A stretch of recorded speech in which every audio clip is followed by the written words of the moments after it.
Hello, everyone. Welcome to this episode of the Leadership Speak series at L Forum.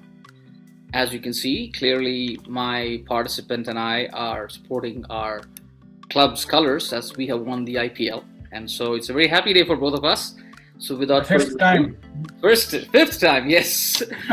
Without further ado, I'd like to introduce and welcome Mr. P R Ganapathy, who is the head of the Stanford's Entrepreneur Program in South Asia. He started his career as a task officer and has an excellent story to tell us.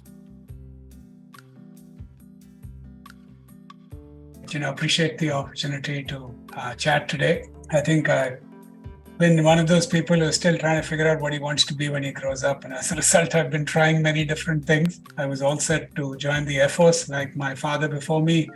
When unfortunately my brother, who had jaundice, was given some wrong medication and went into a hepatic coma and died, leaving me an only son. And my parents kind of talked me out of joining the Air Force, a risky career. And since I'd also got into the IIM Ahmedabad, which is considered one of the better management schools in India, I opted to do that instead. Fortunate to get selected into this cadre called the Tata Administrative Service, which is kind of a small elite cadre of managers for the Tata Group. And within that, I opted to go and work at Tata Tea, started on the tea estates, which is where you and I first met, beautiful hills of Munnar. Worked very closely with Mr. R.K. Krishnakumar as his executive assistant, a gentleman who is quite the pillar of the Tata organization, embodying all their values, ethics, integrity. And so learned a lot from him. And then happened to be introduced to Mr. N.R. Narayanmurthy and went to work for him as his executive assistant and the head of corporate planning. Moved to the US at that time as the head of investor relations for Infosys and spent many years representing the company on Wall Street. But also in the process got to see the Infosys management firsthand. So it was just wonderful to learn and watch from a lot of these people. There were 5 of us who left Infosys in 2005 to do a startup. Our product was beginning to really catch some traction when the 2008 financial crisis hit. We tried very hard to turn the business in different directions, generate revenue in some way, but finally had to sell the assets in a fire sale in 2010. Learned a lot from that process. So I saw that, the Indian entrepreneurial scene was just booming and there was a lot of opportunity to do interesting things. And so in 2010, I came back. So I helped Teach for India set up their Chennai operations, but also began to interact with some social entrepreneurs. There was a young girl who was creating a rural BPO. So it was having this tremendous impact because the sorts of people it was employing in the villages. The last 10, 12 years of my life have been involved with funding, mentoring, and really helping these enterprises grow. About 4.5 years ago, I had the opportunity to lead Stanford's entrepreneur work in India. And it's just fascinating to see Stanford curriculum and content help these entrepreneurs really build a solid base for their business to create jobs, create impact, and create scale. So I think your journey kind of summarizes what I'm trying to do with this whole entrepreneurial leadership forum. And I think I must say a few words about what I'm trying to do here. Post my doctoral journey, I wanted to stay close to the world of research and academia, but being what they call a scholar practitioner. I still have my foot in my corporate. I still wear the hat of CEO of Umobi, but I also wish to participate and contribute in my own small way in the world of entrepreneurship.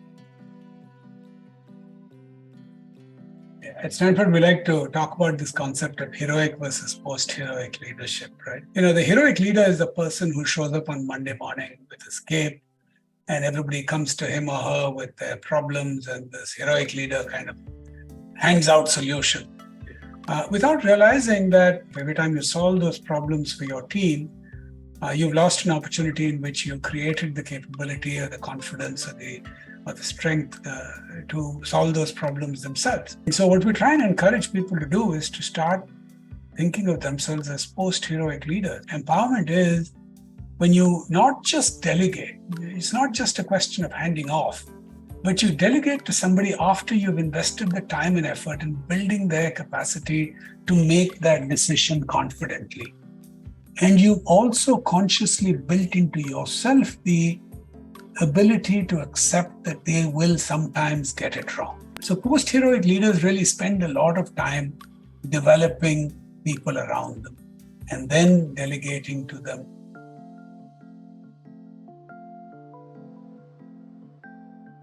People are looking for three things in life. So they want you to give them purpose and meaning. The second is, you've given me a direction, you've given me purpose. Now give me autonomy to organize myself, organize my work within that broader purpose. And three, they want opportunities for mastery. They want mentoring so that they become better and better at it. Years ago in a conversation,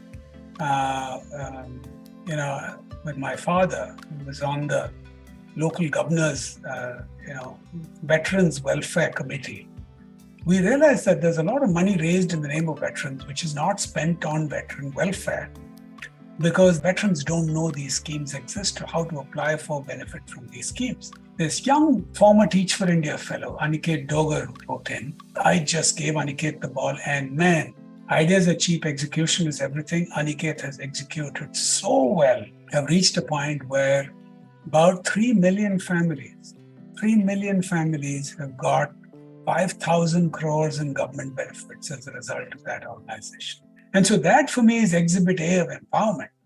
You had somebody, you gave them purpose, you gave them the autonomy, and that person has just executed so incredibly well, created so much impact. And empowerment needs to be built on trust. Empowerment also needs to be built on some degree of matching of wavelengths. Whenever anybody comes to you with a problem, don't give them the answer first. You ask them, what do you think we should do? And listen to their suggestions. And discuss that, where 80% of the time their suggestion is what you would have done the first place. 20% of the time where there's a difference of opinion, have that discussion. Make sure none of the decisions that you're leaving to them are the sorts of decisions that can wreck the organization, right? Obviously, retain those with yourself. If you do it too quickly, if you rush into it, if you don't build the right sort of skills, if you don't share your own thinking, they're going to take decisions that may be different from yours, and that may hurt the organization. The other thing is you could get taken for a ride. And, so there are people who may not have the same noble intentions, and if you trust them blindly, they may do things that hurt the organization, hurt you. So it's a question of also having checks and balances and being prepared to move very quickly, prepared to take those tough calls. My answer perhaps comes from my familiarity with the Indian context, where we've had an incredibly booming economy with inadequate investment in developing managerial talent. Very few organizations make the effort really in investing the time and effort in building those capabilities. You're going to have to make the effort really in developing them. And that is the most productive use of your time as a leader. Is really, hiring well and then grooming those people, then empowering those people, supporting those people, and sometimes, managing them out, or, weeding out the bad actors or people who are maybe incapable or unwilling. Is just not so much work in the business, which is what a lot of people end up doing, but work on the business, which is mainly people, articulating the vision, the strategy for the organization, over-communicating some of those things so that everybody has a clear understanding what the organization is doing. I think that really was very, very succinctly put. Vision is something which is very close to my heart, and some of the things we do at L Forum is to try and do these vision studies with entrepreneurial organizations and see how vision is aligned, how leaders align their vision with the rest of the firm. Because it's, I'm going to call you again for some other discussion in the future, because you bring so much of knowledge and a wealth of experience for us to learn something from you.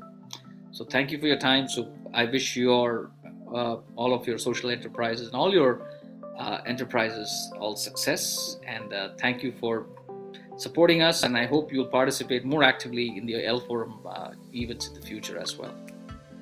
Yeah, I really enjoyed the conversation. I think your questions really get to the heart of what entrepreneurs need to do to succeed. So kudos to you for putting this together, making all of this effort, and I hope somebody somewhere can benefit from our conversation today. Thank you, Gans. Like, share, and subscribe to the EL Forum channel. Click the link below to enjoy the full video.